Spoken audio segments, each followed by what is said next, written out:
మరి నేను మా పార్టీ తరఫున అంత కార్యకర్తలు అభిప్రాయపడ్డారు కాబట్టి వారికి నేను సూచిస్తా ఉన్నాను, సలహా ఇస్తా ఉన్నాను. మంచి పద్ధతి కాదు. మీరు విదేశాలకు వెళ్ళినప్పుడు రాష్ట్రానికి ఏ పెట్టుబడులు తీసుకొస్తారు, రాష్ట్రాన్ని ఏ మోడల్గా తయారు చేసుకుంటా ఉన్నారు, అక్కడ ఉన్నటువంటి మన ఎన్ఆర్ఐస్ ఇన్వెస్ట్మెంట్ తీసుకురావడానికి ప్రయత్నం చేయాలి తప్ప అక్కడెళ్ళి అక్కడ వాళ్ళకి ఓట్లు లేవు, సీట్లు లేవు, అక్కడెళ్ళి వారి దగ్గర రాజకీయాలు మాట్లాడే ప్రయత్నం చేస్తూ ఉన్నారు. కాబట్టి ఇవన్నిటిని కూడా ప్రజలు చాలా దగ్గరగా గమనిస్తూ ఉన్నారు. మేము వారికి సమయం ఇవ్వాలి కాబట్టి మేము ఓపికతో ఉన్నాం, సహనంతో ఉన్నాం. అడగాల్సిన బాధ్యత మా పైన ఉంది కాబట్టి అడుగుతూ ఉన్నాం. ఏం ధర్నాలు చేయట్లేము, రోడ్లు ఎక్కలేము, ఏం చేస్తలేము. మీరు చెప్పిన మాటలే గుర్తు చేస్తూ ఉన్నాం. దానికే తట్టుకోలేక ఎగిరెగిరి పడుతూ ఉన్నారు ఈరోజు మంత్రులు కానీ, మరి అటు ముఖ్యమంత్రి గారు కానీ, ఉప ముఖ్యమంత్రి గారు కానీ. కాబట్టి మేము అడిగే మీరు చెప్పిన హామీల గురించే మేము ప్రస్తావిస్తూ ఉన్నాం తప్ప వీరిది ఏమీ లేదు. మరి 200 యూనిట్లు ఒకటే నిన్న మొన్న జరిగినటువంటి సంగతి చూస్తూ ఉన్నాం. 200 యూనిట్ల వరకు ఎలక్ట్రిసిటీ బిల్ కట్టొద్దని చెప్పేసి కోమటిరెడ్డి వెంకటరెడ్డి గారు నవంబర్లో చెప్పినారు. డిసెంబర్లో అప్పుడు పిసిసి అధ్యక్షుడు ప్రస్తుత ముఖ్యమంత్రి గారు చెప్పినారు.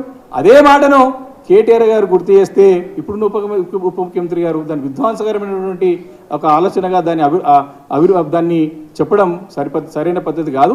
ప్రజలకి స్పష్టత ఇవ్వండి. మళ్ళీ మీ పార్టీ నాయకుడు కూర్చొని మీరేమో మీ ఉప ముఖ్యమంత్రి వారేమో ఇది మంచి పద్ధతి కాదంటారు. మరి మీ పార్టీకి సంబంధించిన నాయకులే మళ్ళీ మాట్లాడుతూ ఉన్నారు.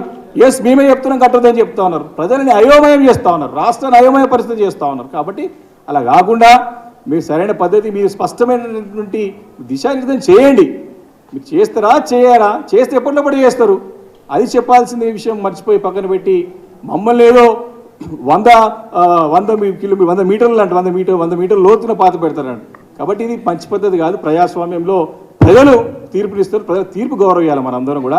కాబట్టి వ్యక్తిగతంగా ఏదో ఆరోపణలు చేయాలని చెప్పి మీరు ఇచ్చే హామీలు నిలబెట్టుకోపోగా మా పైన నెప్పమొట్టే ప్రయత్నంలో భాగంగా రాజకీయంగా దీన్ని వాడుకొని మళ్ళీ పార్లమెంట్ ఎన్నికల్లో లబ్ధి ఉండడం అనే ప్రయత్నం మంచి పద్ధతి కాదు.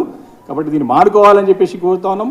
కార్యకర్తలు, మా పార్టీ కార్యకర్తలు, నాయకులందరూ కూడా చాలా ఓపికతోని, సహనంతోని చక్కగా ఉన్నారు. మేము పార్లమెంట్ ఎన్నికలకు వాస్తవాలతో ముందుకు పోతా ఉన్నాం. మేము ధర్నాలు చేయట్లేదు, మేమేం రోడ్లకు ఎక్కుతలేము, మేమేం బంధులు ప్రకటిస్తలేము. కేవలం మీరు చెప్పిన మాటల్ని గుర్తు చేస్తున్నాం. అది కూడా మీరు అంటున్నారు కాబట్టి మేము చాలా ప్రతిపక్ష పార్టీగా ఒక కన్స్ట్రక్టివ్ రోల్ ప్లే చేద్దామని చెప్పేసి మా అధినేత కేసీఆర్ గారు మాకు స్పష్టంగా గతంలోనే ఆదేశాలు జారీ చేశారు. దానికి కట్టుబడే మేమందరం ఉన్నాం. కాబట్టి మీరు తప్పుడు విధాన ఆరోపణలు మానుకోవాలని చెప్పేసి కూడా మేము కాంగ్రెస్ పార్టీకి హెచ్చరిస్తూ ఉన్నాం. బీజేపీ పార్టీ కూడా ఈరోజు రామ మందిరాన్ని తమకు అనుకూలంగా మలుచుకునే ప్రయత్నం చేస్తూ ఉన్నారు. యావత్ భారతదేశంలో ఎక్కడ లేని విధంగా ఇక్కడనే వారు కొన్ని కొత్త మరి సాంప్రదాయాలు, సంస్కృతులను తీసుకొచ్చి దాన్ని ఓటు రూపంలో మలుచుకునే ప్రయత్నం చేస్తున్నారు. ప్రజలు దాన్ని గమనిస్తూ ఉన్నారు.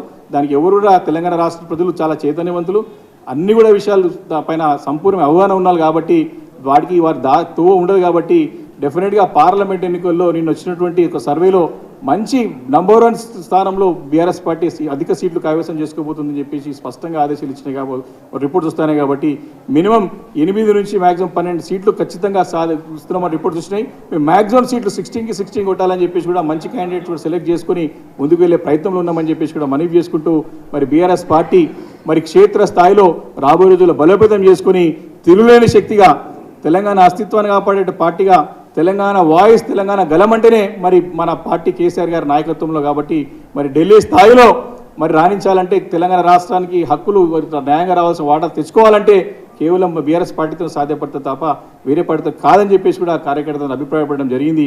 దానికి అనుగుణంగానే రేపు అన్ని కూడా ప్రణాళిక రూపొందించుకొని ముందుకు వెళ్ళిపోతున్నామని చెప్పి సందర్భంగా మనవి చేస్తున్నాను. Thank you.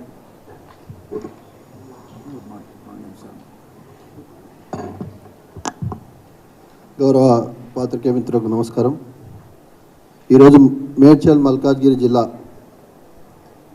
అయితే పార్లమెంట్ స్థాయిలో జరిగినటువంటి సమీక్షా సమావేశంలో మా పార్టీ నాయకులు, వర్కింగ్ ప్రెసిడెంట్ గారు, హరీష్ రావు గారు, మిగతా పెద్దలు, మా జిల్లా ఎమ్మెల్యేలు, బీఆర్ఎస్ పార్టీ నాయకులు, కార్యకర్తలు పెద్ద ఎత్తున విచ్చేసి ఎలక్షన్స్ తర్వాత జరిగినటువంటి పరిణామాలను విశ్లేషించుకొని భవిష్యత్తుకు ఎలా అడుగులేయాలి, భవిష్యత్తుకు ఎలా ప్రణాళిక రచించుకోవాలని ఒక 6-7 గంటలుగా చాలా చక్కటి చర్చ జరిగింది. చాలామంది నాయకులు కార్యకర్తలు కూడా చాలా సలహాలు సూచనలు ఇచ్చారు. పార్టీ